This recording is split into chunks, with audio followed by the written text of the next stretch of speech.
murder case. This past Friday, August 26th, a Pinellas County grand jury returned a indictment charging Paul Mogilevsky with first-degree murder.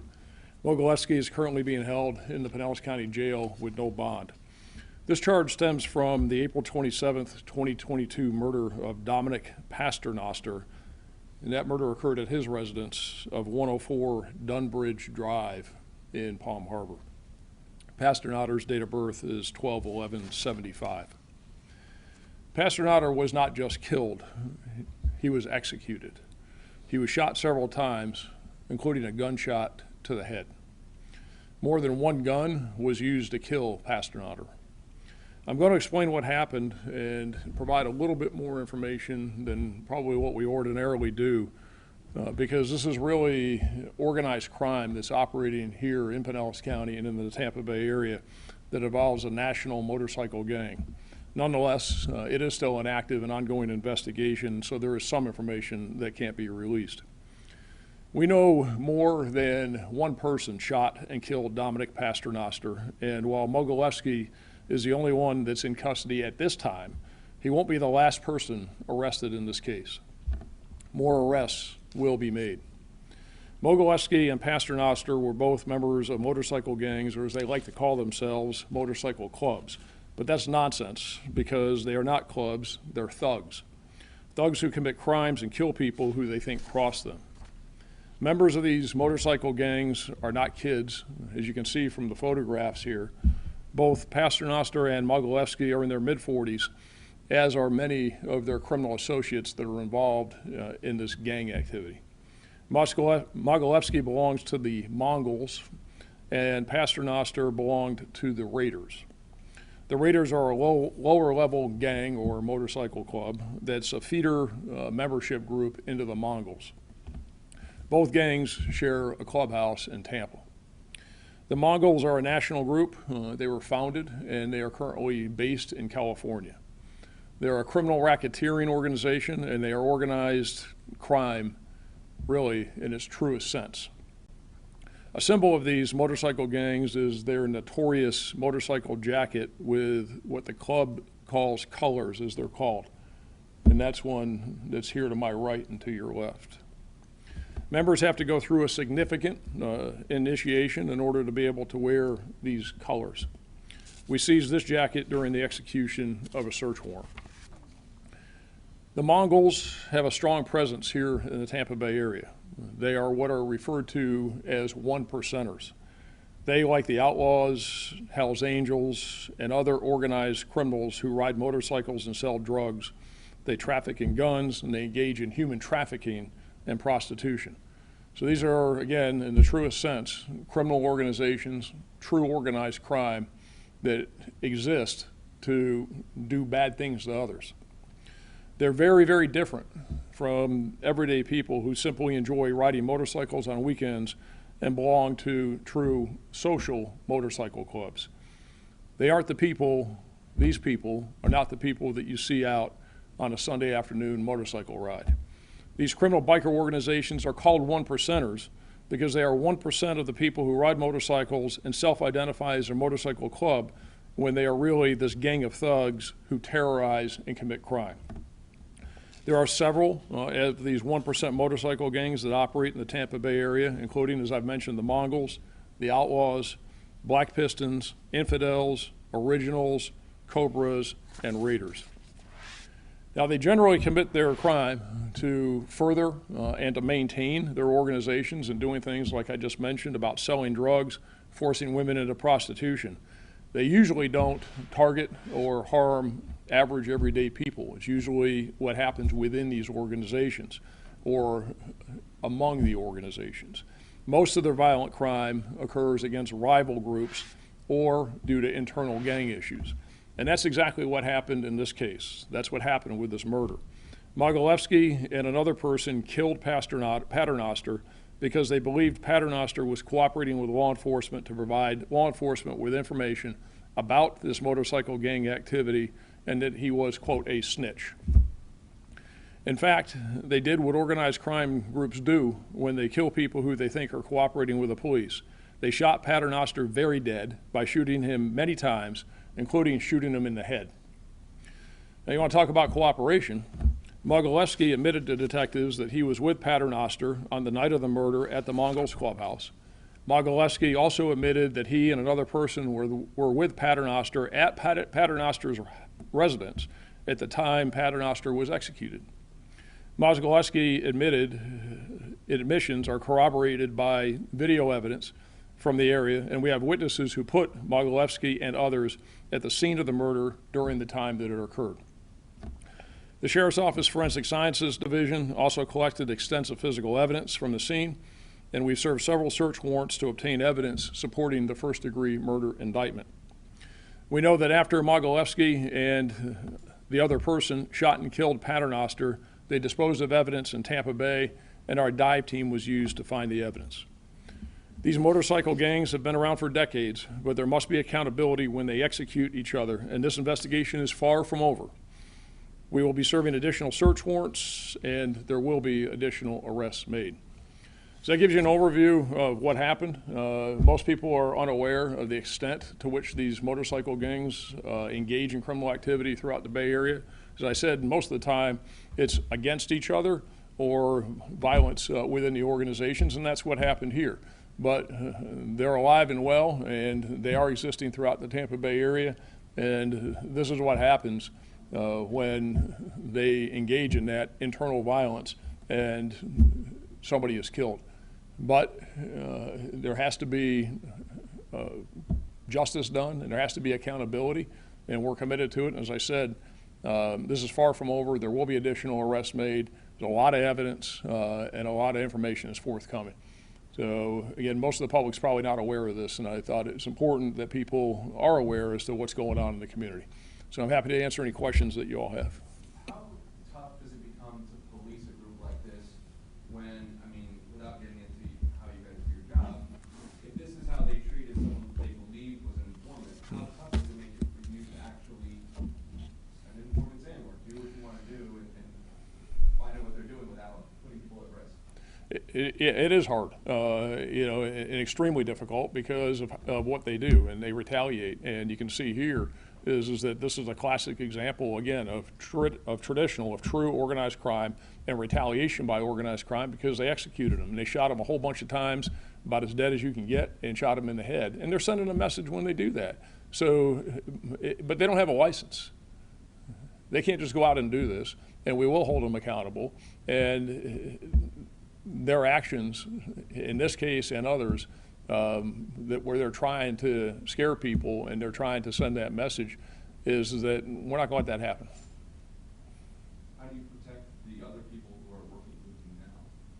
Well, I'm not going to get into all the details of all that. Obviously, we got a lot of information from a lot of different sources, a lot of things going on, and a lot of physical evidence in this case, a lot of scientific evidence. There's a lot of video, as I said.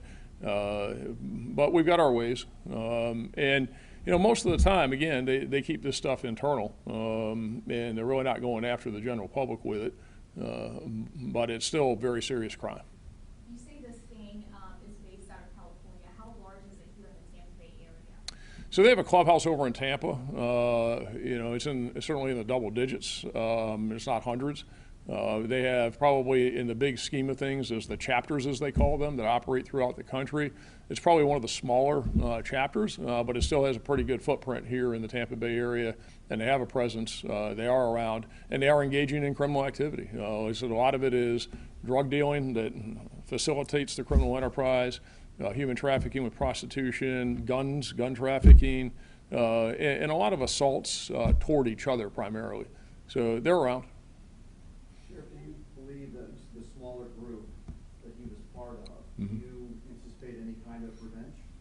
Well, that's, if you remember a few years ago, they had one up in Pasco County on US 19, where it was one of the groups retaliating against another group, and that's what these people do. So, would it surprise me? No, I wouldn't be surprised by it. It's the nature of it, and they're notorious for it. as most people are aware of, and they just don't think it's happening here, is that these motorcycle gangs have been around for a very long time. I mean, the infamous ones are the Outlaws, the Hells Angels, and some of those that people hear about. But this isn't just something that you see in the movies or read about happening in California or in other places. It's alive and well here, and of course they had that situation up in Pasco, and you know, the media reported on it. This is not anything that's on the public record. Is that back in February there was, based on a murder that happened in Colorado, is they arrested another person out of that same Mongols clubhouse in Tampa back in February of this year. So again, it's all people fighting. As I said in my remarks, it's either they're fighting among themselves within their specific groups and taking somebody out for what they think they did or what they did or whatever that case may be, or it's retaliation between the clubs. And that's primarily what they do. Does this guy think he was going to get away with it and all the other people that joined? I mean, did they do this knowing that they're probably going to be caught? No, I don't think so. I think they think they're going to get away with it. You know, I think that they think they're Teflon to a degree, and that they can just do whatever they want, and they can wreak havoc, and they can kill people, and they can retaliate, and it's the way they've always operated, and they've operated for a long time, but they can't. And as I said, there's more arrests coming. There's more search warrants that are going to get served, and we know that he didn't do it by himself. So is he working with you guys, or do you know how many more arrests are coming, or you can't? I'm going to leave it with what I said. Are you able to, though, like, work up the chain? So, I mean, somebody had to make the call, right, that this needs to happen. Can you guys go up the ladder? Absolutely, you know, and you know, all the way up. I mean, one of the things you find with these motorcycle gangs is that they really do have structure. You know, a lot of times we talk about street gangs, and we talk about, and again, remember, these people are not, this isn't 15, 16, 17-year-olds, you know, with street gangs.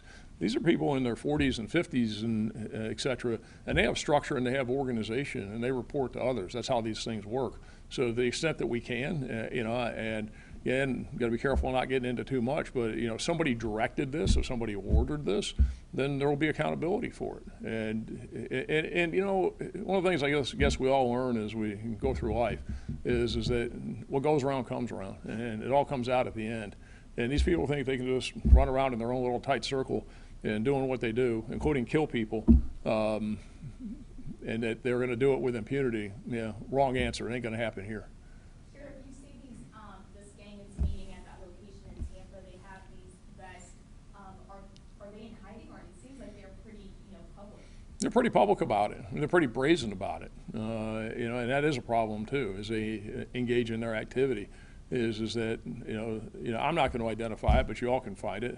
Their clubhouse is in Tampa. In fact, the media's already reported on previously on where their clubhouse is out of that arrest they made back in February. That was reported by the media. So they're pretty open about it. And again, these are the 1%ers. Now, don't mistake this and these colors for people you see riding around on a Sunday afternoon that have a motorcycle jacket out that are out for a ride as those traditional clubs. That's not these people. Very different. But they're very open about it, and it takes a lot to get those colors. They have to go through a lot of initiation, and for most of it, they have to engage in a lot of criminal activity in order to get this. Should people on the highway be concerned if they see someone passing by with one of these vests? Well, I'd be concerned about all these people. Not just anybody wearing any vest, and that's what I want to be careful about, because not everybody that's riding a motorcycle that wears a vest is a bad person. Some of them are us, and but the Mongols, yeah, I'd be concerned. I'd be concerned about it. But again, as I said, more times than not, I guess what I'd be most concerned about is you don't end up in the middle of some crossfire situation. Because more times than not, to the average public, they're going to leave you alone. They don't have any beef. They have beef with each other, and they have beef among their groups, and that's what you end up with. Just like what happened up in Pasco, a few years ago, where the guy was stopped at a stoplight up there on US 19, and the guy drove up beside him and shot and killed him. And it wasn't that long ago. The state attorney's office just finished prosecuting that case not too long ago. So, building on that, what you're talking about, do a lot of these folks have like regular day jobs that they do? And cause I know there were some stories years ago where firefighters and other public servants found to be part of these gangs as well. some do. Most of them don't. Most of them sell drugs, engage in illegal activity. That's how they're making their money. You know, and so, you know, same thing with these guys. And, you know, Paternoster, he was a drug dealer, and we see some drugs out of the house. He wasn't working; he was a drug dealer. Some do, but most of them are just engaged in criminal activity. You know, God forbid they actually go and get a real job and make a living the honest way, but they just want to engage in this terror, is what they do. You say he was not a police informant? I'm not getting into who's what about anything. You know. Sure, can you tell us a little bit more about the Raiders? How big are they compared to the Mongols? So they're a feeder organization. They're smaller. They share the same clubhouse over in Tampa. So, you know, it's kind of like, you know, my analogy, maybe nobody else's, but mine, it's kind of like minor league and major league baseball, you know, is that they have their farm system. And so you can get in at different levels, and then you can work your way up, and you go through the initiation process. So it's kind of how it works with some of these. The Outlaws have their feeder organizations. The Outlaws have a clubhouse here in Pinellas County. And then they have the smaller organizations that are feeders into the larger ones. Yep. Is this the kind of situation that would kind of put heat on the Mongols as a whole between Pinellas and Hillsborough to kind of shut down the whole organization or that whole chapter? I don't see these people ever shutting down. You know, they've been at it for so long, and they've been around for so long, and they think that they can't get caught, and they think that nothing's ever going to happen to them. So, you know, I know that we, you know, have an obligation, you know, not just to have charged him, but to charge everybody that was involved in this thing. And even though he was involved in this activity, and he was involved in criminal activity himself, is that we still owe it to him to bring people to justice that executed him.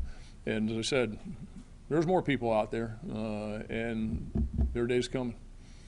When something like this happens, are you guys on alert more for this kind of activity, or is it just kind of a random? No, I you know, very concerned about it, and have been.